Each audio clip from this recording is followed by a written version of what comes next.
Okay, it's right at noon. We'll go ahead and get started. It's really great to see all of your names here showing up. Thank you so much for joining Anu and I in our presentation with you on facilitating student success through difficult conversations. We really want this to be an open conversation among all of us. If you have questions or comments, feel free to speak up or write them in the chat anytime. And at the end of the presentation, we'll share the link to the certificate of attendance for one hour of continuing education. And Anu, do you want to flip it so the Okay, notes that's what I was gonna ask you. Let's see if I can figure out how to do that. Is it on display settings?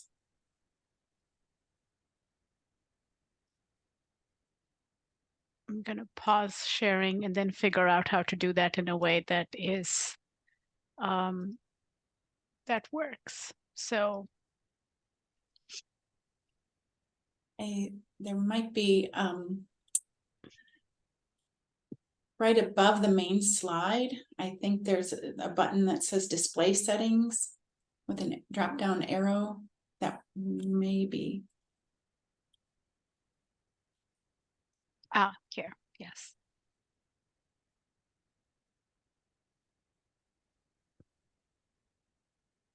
Is this better? Yes. Okay. That's it. Perfect. Great. Thank you. Yeah. All right. So next slide, please. Here are our disclosures. And we thought it was important to share our positionality as our background, values, and biases impact the lens through which we share this information today, and how we value clinical teaching and how we manage our clinical teaching. So I am a white cisgender female, born, raised, educated, and now working in Iowa. I'm an audiologist and a clinical educator, and I bring my Midwestern experiences to all areas of my life, including my clinical teaching. Specifically, the Iowa nice mentality, where conflict is not really discussed much. And I actually try to avoid it as much as possible, but I acknowledge that managing conflict and holding difficult conversations is something that it doesn't come easy to me, but I realize it's necessary in life and in clinical teaching. And I continue to seek out resources and colleagues to help me, a work in progress at that. So that's where I'm coming from. This information that we're sharing today is something that I'm continuously learning more about and trying to improve my skills in this area. Thanks, Stephanie. And I'm Anu Subramanian, and I'm the other presenter, and I'm a clinical educator in the area of SLP. And the positionality is not that you need to know what I'm doing on my free time, but my biases and my values impact how I view clinical education, like Stephanie just said. And so I am a first generation immigrant, and I believe that culture and background impact everything we do. And so sometimes my interaction style can be abrasive to some. My son says I yell all the time, or in other times I'm not as direct as I'd like to be because I'm trying to be the model minority, which is not real, but like trying to please people and not say things that are offensive as an immigrant. I also have most of the students I work with are from different cultural backgrounds as me. So having those conversations up front about culture and cultural differences and identity is something that I value a lot because it helps us grow and be better clinical educators as well. I think the other thing that I wanted to say is, as a clinical educator, I believe that my role is to help students be successful. And so even when we're talking about conflicts and difficult conversations, Stephanie and I really wanted to think about it in terms of what do we do to ensure student success rather than, and success can be different things, right? Like our topic is student success with difficult conversations. And sometimes success is saying this is not the Maybe it is not the program for you, or maybe it is someone choosing a different profession, or maybe it is figuring things out and being successful in the program. So students, like, success can mean different things, and really what we want to center in this conversation is that what we're doing, the purpose that we have, my job is so that we can have more colleagues that are as to build more SLP colleagues. So our agenda is, we're going to talk a little bit about the beginning, just what do you do before you get to the conflict, during the conflict, and then we have some scenarios if we have time for it. As Stephanie said, if you have questions or other comments, just put it in the chat. And I can't see the chat, so Stephanie will look at the chat and let me know, or just raise your hand and ask questions and get involved in the middle. If we don't have time for scenarios, I think we'll be fine. We'll try to get into breakout rooms at that point. But again, if that doesn't happen, that's fine too. So the first part, I think, about in the process of before starting conflicts is to build supervisory relationships. So a strong foundation of a strong relationship is a foundation to all interactions. And this is true for as a clinician, and this is also true as a supervisor. So if you're able to, in your first couple of meetings with the student or supervisee, we're going to try to use the term clinical educator here, because it's not just supervision we're doing, we're actually teaching and mentoring. So rather than just saying supervisor, I'm going to try to use the term clinical educator.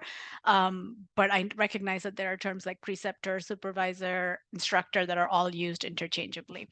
But as clinicians, one of the things we try to build is a clinician-client alliance, and to build that strong foundation in that relationship with our clients. And the same is true for supervision, that if you don't have a strong alliance with your supervisee, I just said I'm not going to say it, and that's all I'm saying.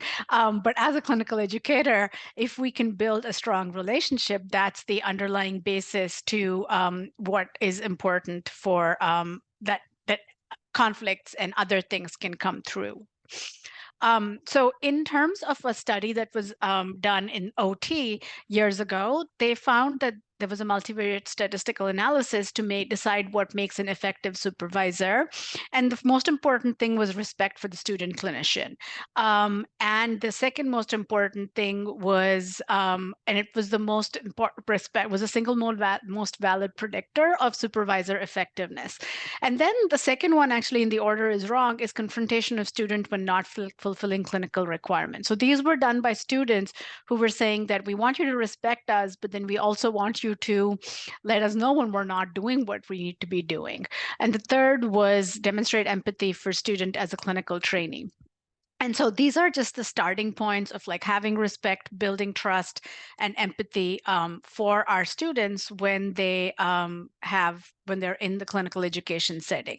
Similarly, themes and other themes also were genuineness, empathetic understanding, positive regard, concreteness, creating a positive learning environment, facilitating learning, being a good role model, and having a positive effect on students. These were some things that students valued in clinical educators in a study that identified that's the start that we think of as a starting point. If you have a good relationship, then you can have these more difficult conversations. You can provide feedback, you can do those kinds of things as well. So one of the things that Lisa O'Connor wrote in the Actual Leader a few years ago is that there is this belief that you either are a good communicator or you're not a good communicator. And building a strong relationship, being a good communicator, an effective communicator, is the underlying aspect to it. And that's when Stephanie and I talked about our positionality. It is important that we're aware of our own biases and our own values and our own communication style, because that impacts how we teach and how we provide this information to our students. So it's sort of assumed that as a good clinician, you'll be a good supervisor, and you either are a good communicator or not. And I think that Lisa O'Connor talked about how this is not true, and that we can all improve our communication skills. So training in interpersonal communication or growth in interpersonal domain again, will all be helpful in enhancing clinical educators as well. So I think one thing to think about in this, in as we think about this, is to recognize what are our own communication styles, what are our own values that we have. So, for example, I'm as stereotypical to my culture, I'm not great on time, but that doesn't mean I don't value time. That doesn't mean I don't value the person that's a meeting. So if I have a meeting at 10 o'clock, I might show up at 10:05, but I have a colleague who says, like for her, time is a value. So if someone comes even 3 minutes late, she feels like they don't value her and her time. So it having those communications and those conversations beforehand allows a student to be successful. Along those lines, one of those, for me, banter and going back and forth is something I value a lot. So given that if a student is quiet, then I might view that as the student is not engaged, but it may not just be their personality and their communication style. So what am I doing? What are my communication styles and my expectations that I have in my own head and my own values and my own stories that I tell myself that then impacts a relationship? And then this is especially difficult when you have a conflict, because then you're telling stories about yourself. So recognizing that these things about ourselves even before we start relationships, I think, is helpful, because then we can develop effective and understanding our own communication styles and what we value. And in as supervisors or clinical educators, whether we like it or we believe it or not, we have power in these relationships. And so it is important that we as the clinical educators take the main role in developing these strong relationships. And as I've said before, effective interpersonal communication is key to building these strong relationships. And in this note here, it says like effective communication is not just an exchange of information. It's more than that. It fosters understanding, strengthens relationship, improves teamwork, and builds trust as well. So what is effective communication? Part of it is effective listening, active listening, questioning, empathizing, paraphrasing, supporting, which is all things that we learn about in our counseling classes and we use with our clients. And so using similar things while we're working with our students as well. Knowledge and skill in conflict resolution, and that's why you're here. Awareness of self and values that impact relationship development. And we just talked about this a little. I just talked about this a little bit, like knowing your own need for relationship. The other thing about me is I like the counseling parts of our field a lot. So during our meetings, we'll have conversations about how they're doing and what's really important to them. We have other clinical educators that probably are less touchy-feely. I have snacks and chocolate and things like that, but that is my value, and that's how I build relationships. I feed people. That's part of my culture. Understanding and accepting different communication styles, I think, is also really important, because if you don't understanding, accepting, and valuing different communication styles. If I have a student that asks a lot of questions and I'm not someone who enjoys a lot of questions because I feel threatened, I'm not allowing that student to learn in a way that is ideal for them.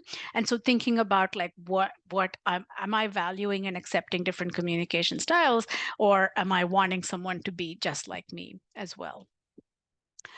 So these are just some other ways to build a good clinical educator relationship, to have a collaborative and effective working relationship. So you want to try to create a trusting and open relationship, where we discuss expectations from the start. And the next point, I'm going to talk about our expectations in greater detail, establishing respect, including respecting differences, being flexible and accommodating. And sometimes we think of being flexible and accommodating as like we're giving too much opportunities for the students, where they're not learning as well as we want them to. And I think we have to change that, reframe that in our heads, for ourselves, to think about what is supporting and what is detracting for them, using deflection, reflection if possible, learning from one another, tailoring communication style to our students using a collaborative experience and process and discussing expectations from the start. I think thinking about new ways of being open to doing new ways of doing things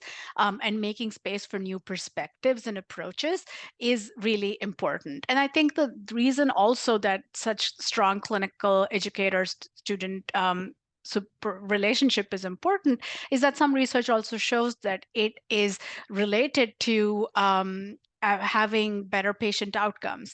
And if you are vulnerable and understanding of errors that students are making and errors that we're making, it helps students learn and develop better ways as well. So, and I think the other thing to recognize is that it's not always the students that cause the conflict. Sometimes we cause the conflict by our own expectations, our own values, our own responses. So I think being very aware of those things really helps as well. And so we have control, we set the tone, and and how we react to situations sometimes can make the conflict worse or better. So as clinical educators, we have the power and we get to set the tone and the culture as well.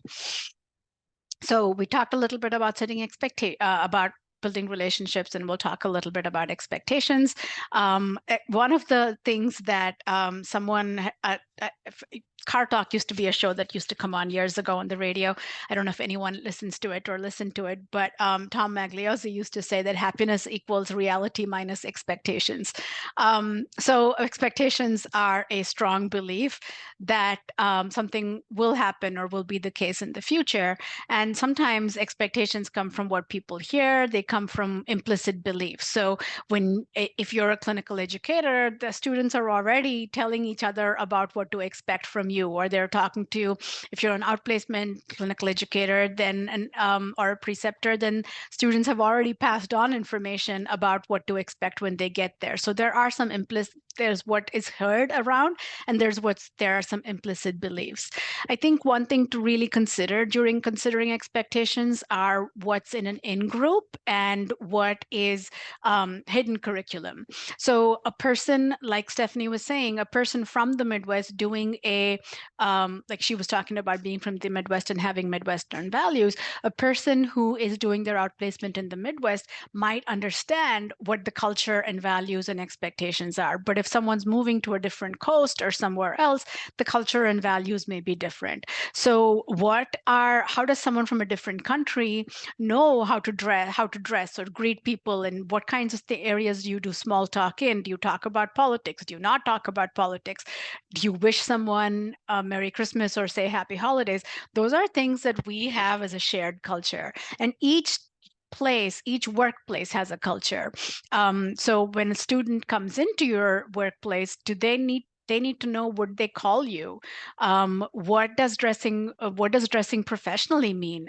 It may be different for someone who has the same background as the culture of the clinic. And so they may have a different idea of what dressing professionally means. Someone may come in a skirt suit, and for a client that they have to be on the floor because that's their expectation of dressing professionally. What about the culture of client? What do you mean of timeliness? When you say, I want you to be timely, what do you mean? When someone comes to your outplacement for your clinic for an outplacement, do they know whether they have to bring lunch or do people buy lunch? Is there a cafeteria they can grab something from? Do they call you by first name or last name? Those are the kinds of things that are like hidden curriculum things that nobody tells them, and we don't know, they don't know.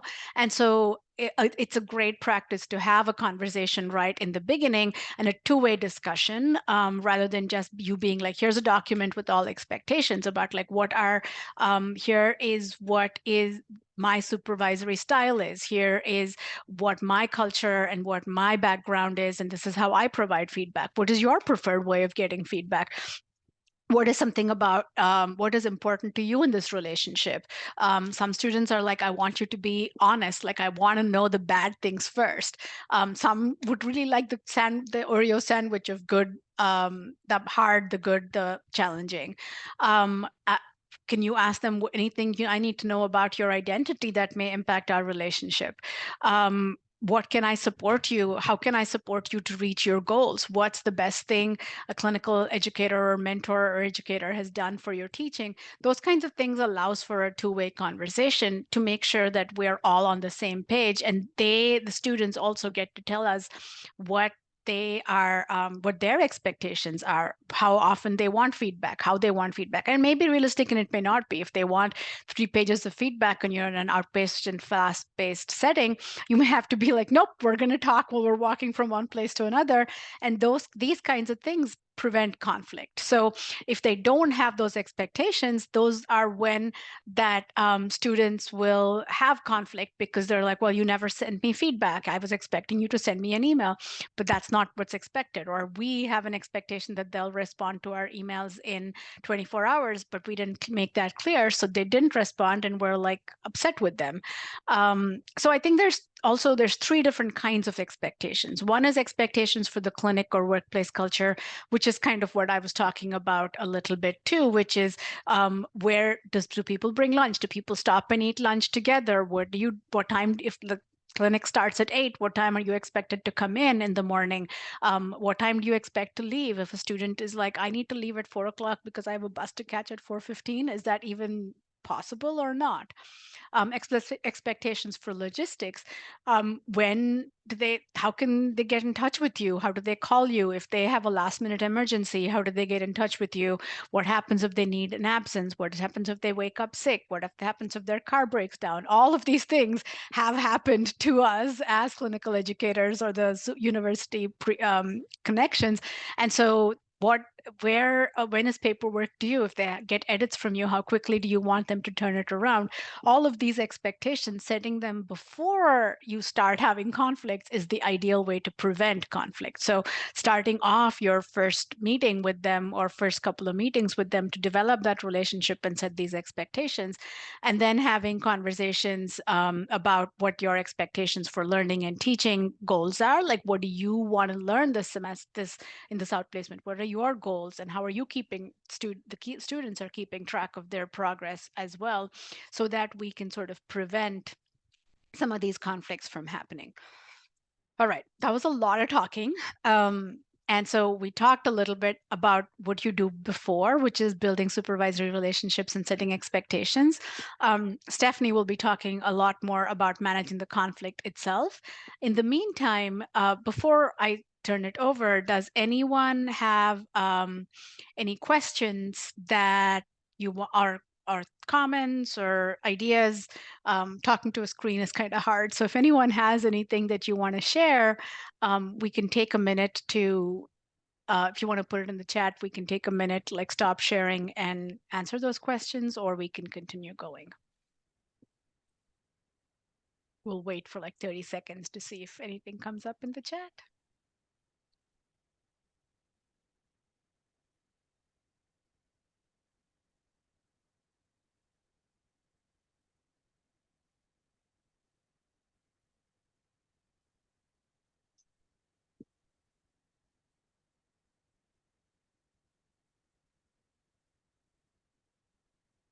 Okay, we're at 25.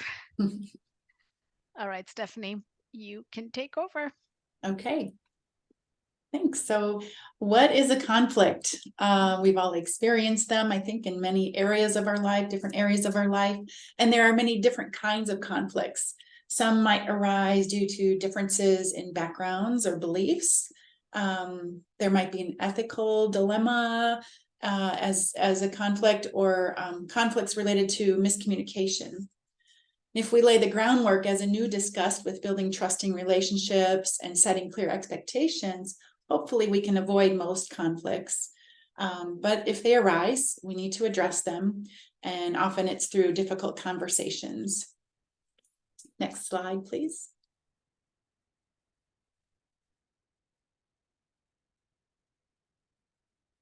Given that we are humans with ideas and beliefs and opinions, we are aware of, and we have a shared idea that conflict can happen in any relationship, even in our supervisor-supervisee relationship. And when conflicts aren't resolved, they can lead to hurt feelings, resentment, passive aggression, communication issues, and increase stress. And our goals are to manage conflicts productively and lead us to experience a stronger relationship. Also achieve better outcomes, as Anu discussed earlier, better outcomes with our relationship with the student, clinician, and their ability to learn and our ability to teach, and then also with our patient or client satisfaction. Sometimes only one person perceives the presence of a conflict, while the other might think everything is okay. So checking in is really important. Self-reflection and both for us and the student clinician is beneficial to kind of that check-in process, to kind of find out if there's a conflict before it gets too big. And initiating a conversation is a necessary step to resolve that conflict and to preserve the relationship. And once you know there's a conflict, then it's important to understand different conflict management styles. Consider your childhood or current relationships, work and personal. What's the most common conflict management style you rely on? So again, that our background and our culture and our biases might come into play here, where I like to avoid conflict, but that doesn't always solve any issues that are going on. So it's definitely, there's this continuum in varying levels of cooperation and assertiveness in these different conflict management styles. And avoiding is really unproductive. It's uncooperative and maybe more troublesome. The conflict may become more troublesome if it's not resolved and addressed. Avoiding may be beneficial in situations where you need time to think about it and plan how you will start the conversation about the conflict. And in a way, it's more postponing, not really avoiding. But sometimes you want to pick your battles too. And maybe if the risks outweigh the benefits in this situation, and maybe in time, the conflict might resolve itself. But again, most of the time avoidance isn't a healthy way to manage a conflict. And you want to move forward and have some conversation and to accomplish the common goal of preserving the relationship and moving things forward in the student learning capacity. Competing, I'm going to talk a little bit about each of these areas. Competing is when it's just like it sounds. You want to win and you put your needs above others. It's assertive, almost aggressive, and it's uncooperative, usually considered forceful, and does not lead to a conflict resolution. Accommodating is high on cooperation and low on assertiveness. Might work in some cases when conflicts are trivial, you need to move on quickly, but you might be sacrificing your own needs for the other person involved, and in this case, the student clinician. Compromising, sometimes that's beneficial and might work when time is limited. You kind of agree to disagree, but oftentimes somebody or maybe both parties would be less satisfied with the outcome with compromise. And the collaborating type of conflict management style is really the most productive, and it requires a high level of cooperation from everyone involved. And you find a respectful solution that really benefits everyone with a collaborative style of management.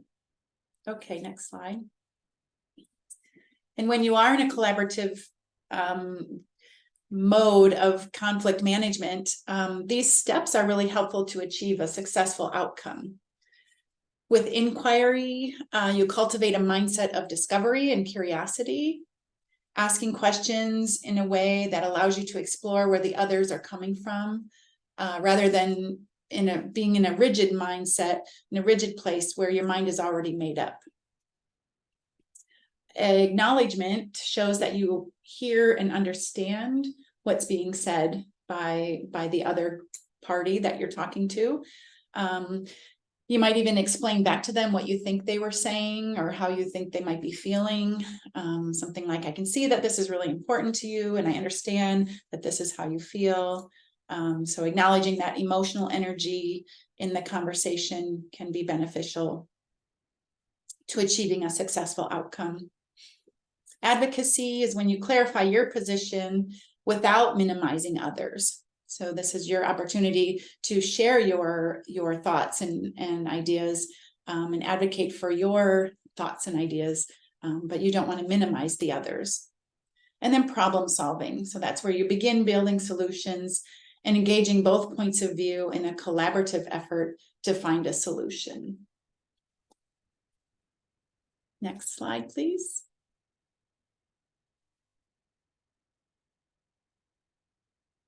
A successful outcome depends on what you say and how you say it. How do your words affect the people around you? Do they inspire trust or incite fear? Do they convey respect and understanding, or threat and intimidation? Psychologist Jack Gibb came up with these pairs of supportive and defensive behaviors, which provide a better context for understanding a communication climate. And a supportive climate shows respect for everyone involved in the conversation and leads to a much more positive outcome. While the defensive climate distorts the messages being received, and energy is spent on defending and not really on the task at hand. Description and evaluation are the pairs that the description or descriptive type of behaviors really provide a supportive climate, and that's where you describe your own thoughts and feelings as they relate to you. Promotes trust and teamwork, and it's using I statements. Whereas the evaluation type of communication points fingers at others, and you might use you statements like you did this, or you didn't do that, or you did it this way, and it really can put the person you're talking to on the defense. Problem-oriented focus is where you're focusing on the problem and not the person, and it's much more collaborative. And whereas the control type of communication focuses on the person with statement and kind of insinuates that they are the problem, and definitely would cause someone to feel defensive.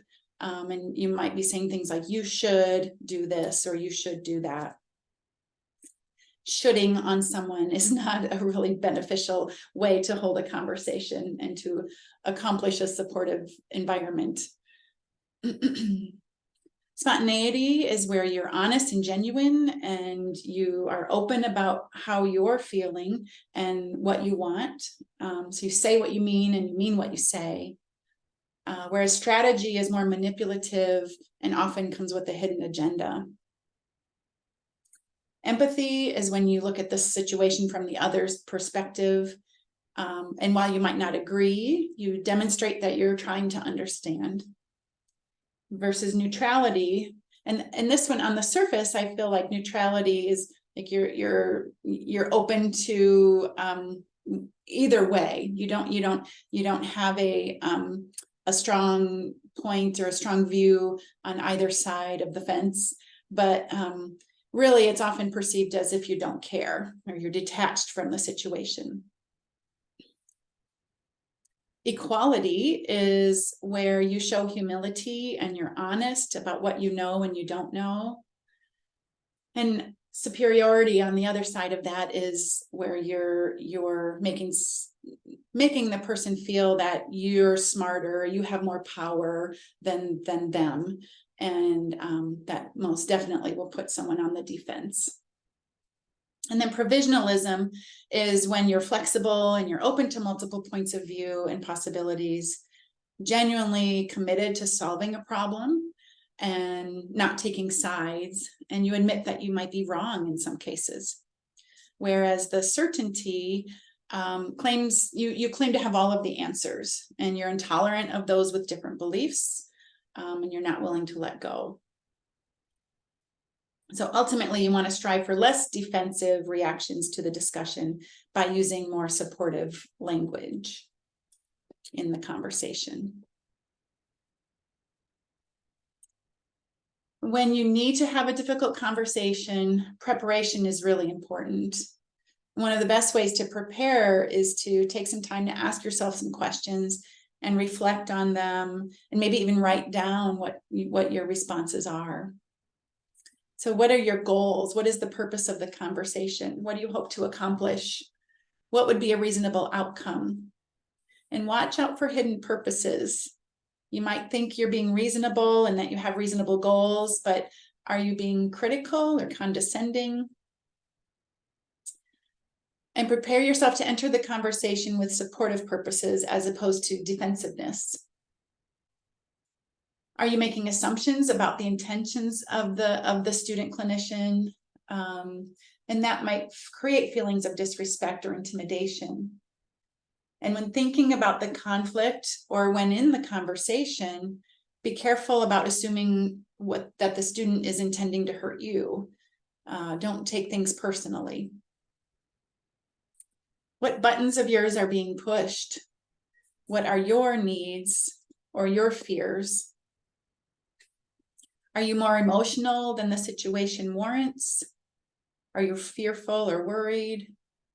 If so, what about? What is the worst thing that could happen? Is a negative experience from your personal history being triggered? Is your attitude about the conversation influence your perception?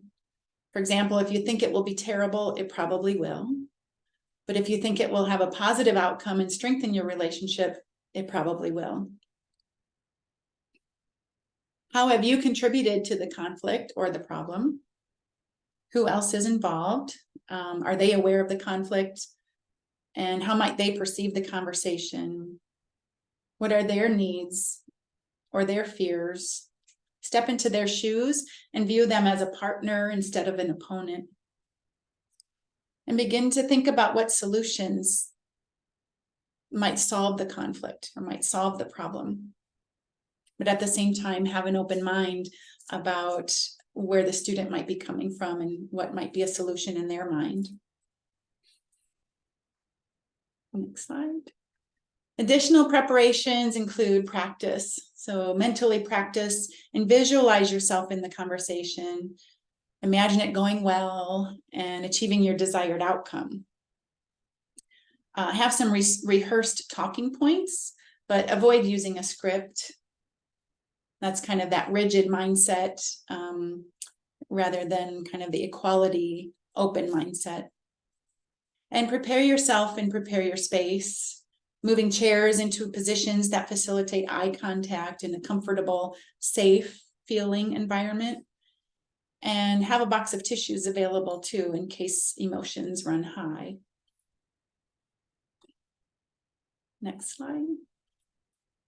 And notice moments of discomfort. They might happen, even with all of your preparations. And check in with yourself and note your nonverbals, your body language, and try to engage softness. Lower your shoulders and uncross your arms. If you notice anxious thoughts, breathe more deeply and calmly. Remove defensiveness, judgment, and fear. And maybe have a drink close by, some water, tea, or coffee. I learned this in a relationship counseling session that I had. If you feel like your emotions are getting high and you're about to say something you might regret, take a drink. It's kind of like counting. It gives yourself time to calm and determine your next response rather than an emotional reaction. Strive to understand, to appreciate what the student might be going through. And notice the student's emotional response. It might be uncomfortable. Instead of trying to escape through excess words and talking, or even cutting yourself off emotionally, sit with it for a bit, and it might pass. If not, you might use some acknowledgement, stating that I can see this is upsetting you. maybe even offer a box of tissues at that time if it's necessary. Often when people are distressed, information is of less use than quiet support. So less is more. And your tone of voice, your calm presence, and emotional availability are key. Avoid persuading, convincing, or arguing, which will only block your connection and resolution. And be willing to acknowledge incompletes. You might not get to a final solution. And maybe as an acknowledgement statement, you can say, this has been a good first step. I know there's more to come. Maybe let's pick up this conversation another time. Take some time to think about it and come back another time for further discussion.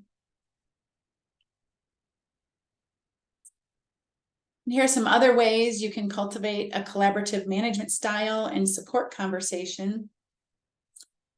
Most of all, really show you care, be genuine, be direct, but empathetic and attentive to the student's feelings or emotional responses.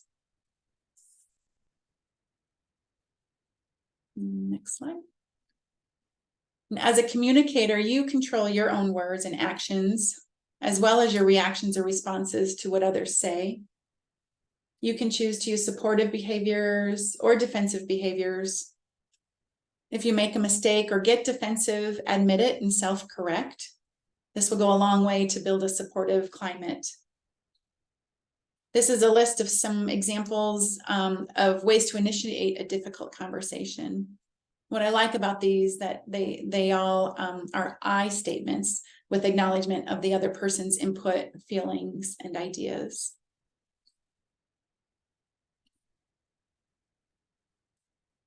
And then at the end of your conversation, although you might not come to an agreement or a final solution, you want to acknowledge that and make a plan for future discussion. But if you do come to some agreement or final solution, end on a positive note, thanking the student for their time and honest, open conversation about the difficult topic, reminding them that you're interested in their success and you're an advocate for them, and discuss next steps on how you might move forward from this situation and how you might prevent future conflicts.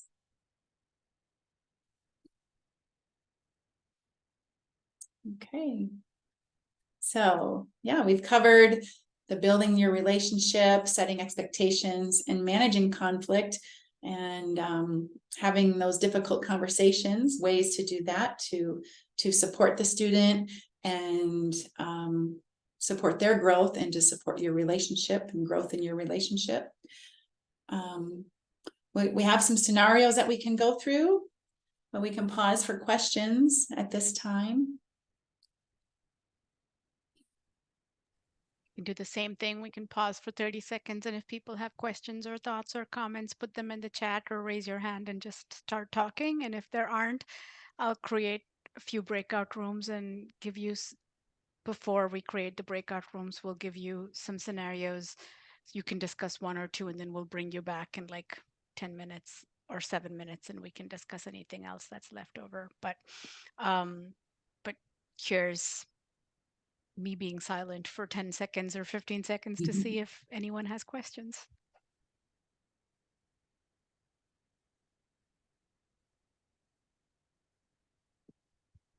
Or thoughts or comments.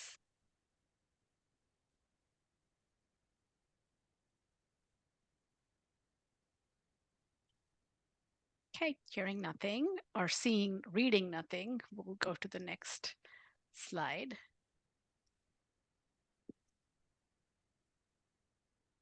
Do you want me to go over this? Yeah, go ahead.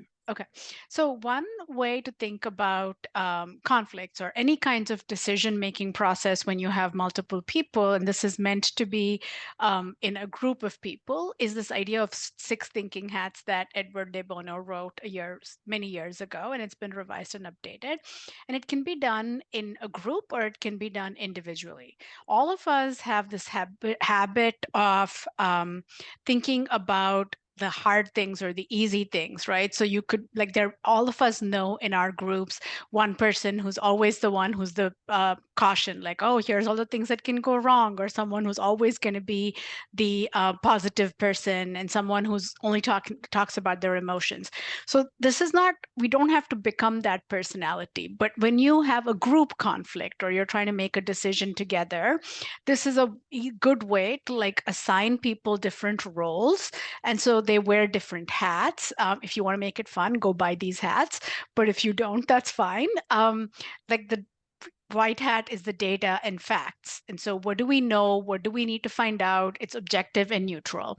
The creativity person has the idea to decide what are some new ideas and new possibilities, and what can we all do? What are other options? How can we be creative? The blue sparkly hat is the organizer. What's the process? How are we going to plan this? What are we going to think? What's the goal?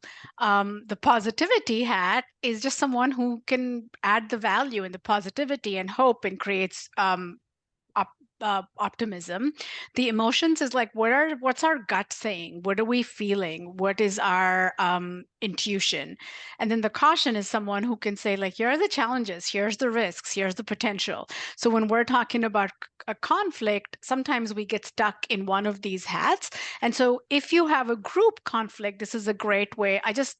You don't need to use this, but this is also available if you want to take a photo. If you go into your breakout rooms and you're talking about each scenario, if you want to use one of these hats to be able to say, like, to assign each person a hat and each think through that, or if each of you, or you can do it on your own, where you do this if you are getting into a conflict situation. Other things that Stephanie talked about, we're preparing. This is another way to like use all these, like literally wear it, if put, buy these hats, but think about different hats and think about like it's sort of like writing pros and cons, so you're prepared for different conversations as well.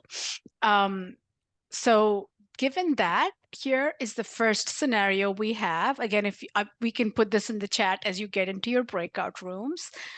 We can read all three scenarios, and when you get to your breakout room, you'll probably have about 7-8 minutes, if that. So choose one scenario that you want to discuss as a group, or choose to discuss all three. But Charlie's in the middle of their final outplacement before graduation. Their appointments tend to go longer than the scheduled time. They get flustered and haven't completed the required activities or counseling consistently since the start of their placement. You, as their preceptor, have provided feedback regarding the skills they're missing. They say that they've always succeeded in other placements and they're feeling like they're doing well here too. So what are your first steps? What are some questions or topics you might want to discuss in the meeting with them? How will you do this in a supportive way? What could be your goal from a meeting with the student or the clinical contact at the university? And the three questions that we have are the same, so for the next two scenarios too. So we'll just go over the next two scenarios and then you can decide what you want to do. Al carpools with a friend and often needs to leave by 4:45 p.m. She doesn't always get her paperwork done, and she assures you that she'll get it done at home. When there are delays in the paperwork, Al lets you, her clinical educator, know that she's trying her best and she's not used to working with so many clients in one day, and she's really not sure how to keep track of all this information. So same questions. What are your steps? And when you bring it up, how are you going to bring it up with her? Chris is eager to be done with her outplacement so she can graduate and get a real job. She tells you this many times during her time with you and lets you know that she really values work-life balance and independence. As her clinical educator, when you give her ideas for things to change, she appears to get defensive. She asks a lot of questions at every meeting and appears to challenge everything you tell her. So how would you manage that conflict? So I'm going to stop sharing for a second. And I'm going to send you all into breakout rooms automatically.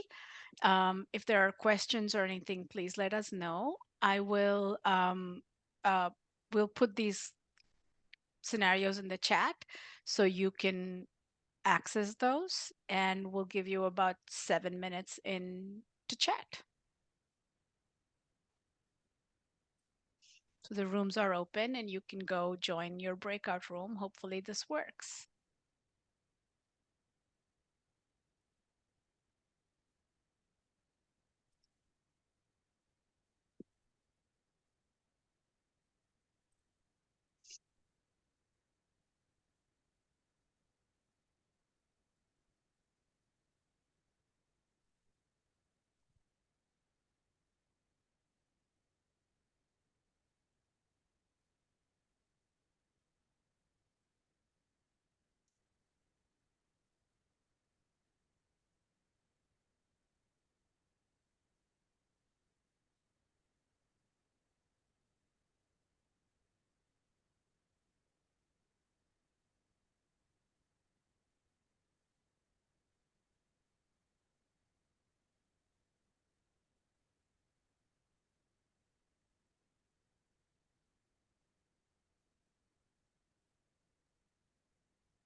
On the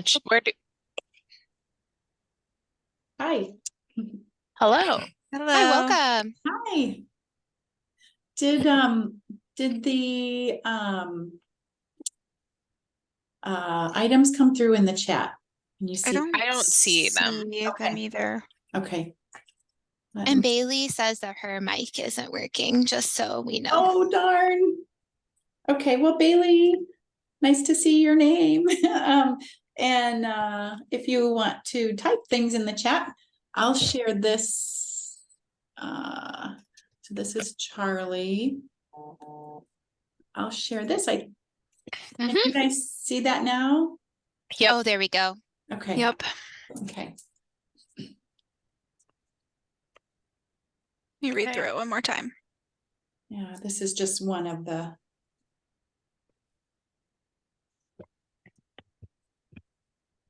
I wanted to, yeah, this is one. I can share the others too, and then you can decide. And maybe you have a different experience too that you just want to talk about. That's more relevant or personal.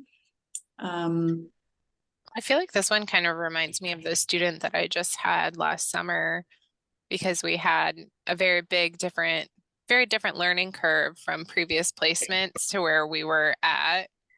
And she had expressed similar things of like, she's always done well in other placements. However, she felt like she was drowning while she was here. So that's not quite not quite the same, but I feel like that happens more often than not. Yeah, and just full disclosure, me, Abby, and Megan, we all work at the same place. We're all at the Nebraska Medical Center. So you we're are in here? the same room. Here's Oh my Megan. gosh. Oh, that's neat. So. Hi. Oh, thanks for joining us. This is Yeah. good. Yeah. So maybe that first question, like what would be that first step? I feel like maybe like I'm gonna let you talk, but I want to just make sure the other groups have the scenarios. I think Anu shared them, but I don't know. It doesn't seem like they went through. They were kicked out to the groups. So I'm gonna exit and go there. But yeah. Thank you. Sounds good. Discussion. Okay.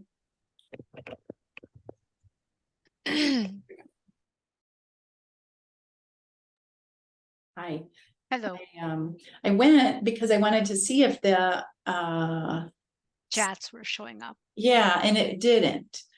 I don't know why. So I don't know how, there might be a way to send it to the group, or I don't know. That was weird because I could see it on your, when I was still in this room, but then when I went over there, it wasn't visible to them. So, but Wonder if this works. I just did like a broadcast to all. oh, great.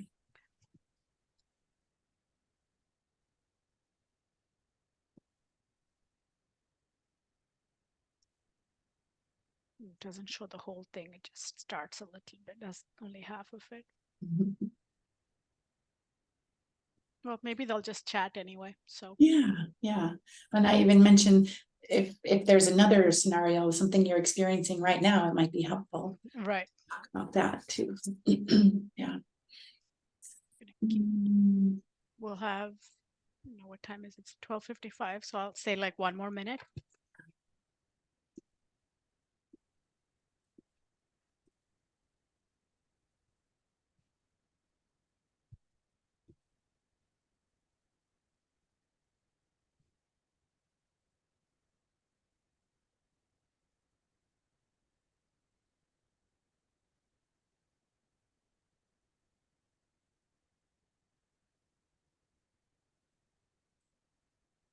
I can put the link to the attendance record. I think you'll have to wait till everyone comes back. Yeah, I'll just copy it there for now and then hit send when everyone gets back.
As people are coming back, we hope this was helpful. We have a few more minutes. Any thoughts or comments? We'll put the certificate in the room. Oh, sorry, I didn't mean to ask anyone to join a breakout room. I don't know what I did. So ignore that if you see something. But any questions or thoughts or comments in the last few minutes that we have left?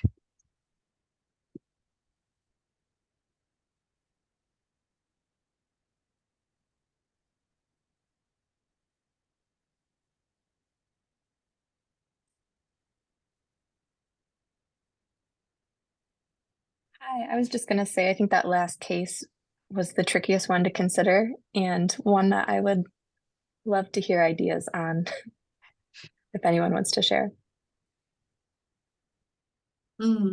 I can read that one. It's Chris is eager to be done with her outplacement so she can graduate and get a real job. She tells you this many times during her time with you and lets you know that she really values work-life balance and independence.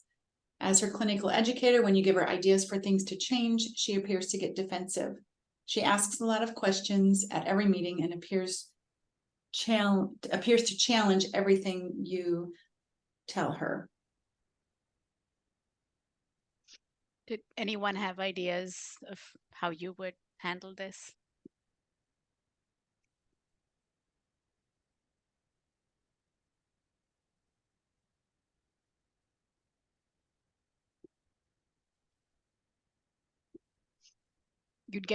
April said they'd get really curious.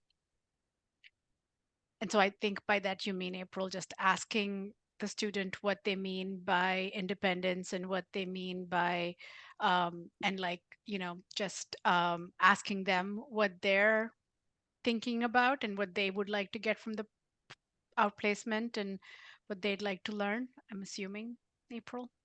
Okay.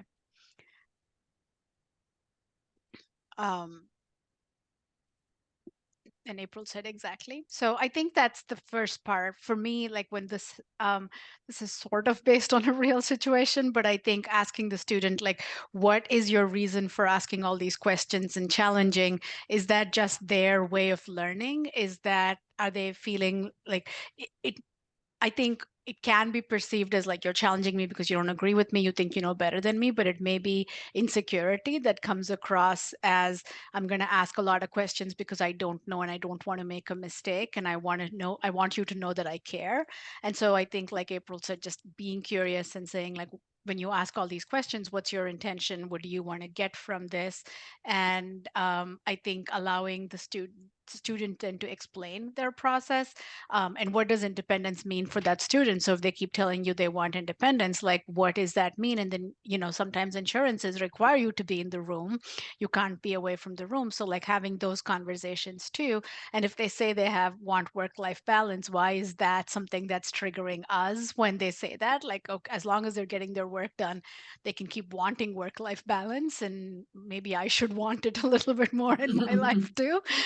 But so I think asking ourselves that, like, is that something that is meaning that they're not doing their work and so they're saying work-life balance, or are they getting their work done and still they're talking about work-life balance? Is it just something that is triggering us in a different way?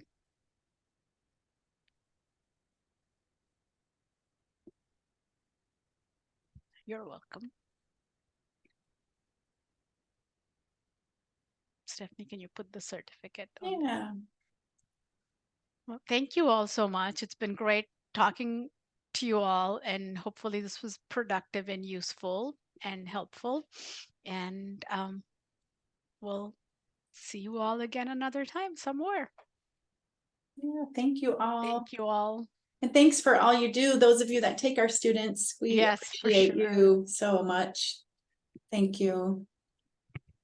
Have a great rest of your day.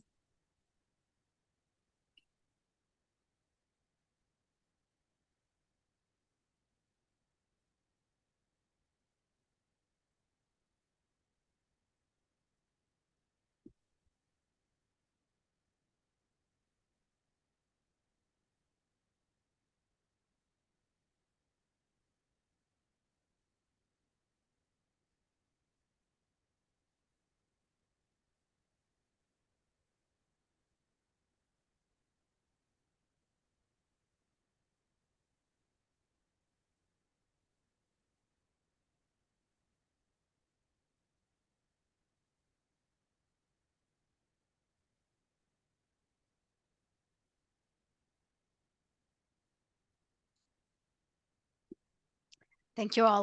I'm going to end the meeting now. Thank you. Thank you.